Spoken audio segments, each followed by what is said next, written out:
La spiritualité, ce n'est pas fuir, c'est revenir à soi.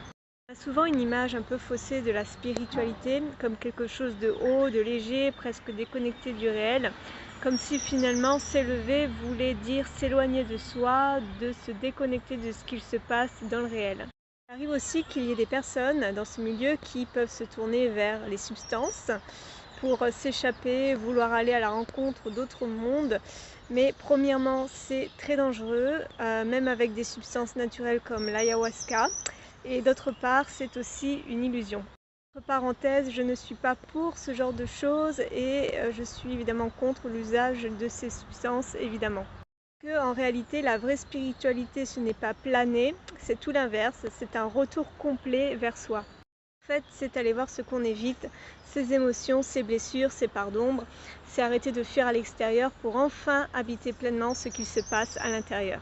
Parce que très souvent, on utilise la spiritualité pour contourner, pour rester dans la lumière, sans jamais descendre dans ce qui fait mal. Mais sans cette descente, il n'y a pas évidemment de transformation réelle. Revenir à soi, c'est inconfortable, certes. C'est se regarder sans masque, sans rôle, sans se cacher derrière le fait d'être fort ou éveillé. Pourtant, c'est là que tout commence.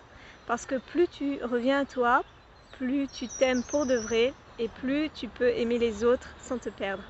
Pour les personnes qui ne me connaissent pas, je suis Elodie, je suis praticienne en soins énergétiques. Je travaille dans la région PACA près de Nice, mais je fais également des soins énergétiques à distance. Et mon but, c'est vraiment le retour vers vous-même, vers votre corps, vers vos ressentis, libérer les blocages, libérer ce qui peut vous freiner, vous permettre un retour de la paix en vous et plus de légèreté, sortir du stress, de l'anxiété ou de l'insomnie et retrouver tout simplement un équilibre de vie. Si ce sujet vous a plu, n'hésitez pas en tout cas à laisser un commentaire et à partager cette vidéo.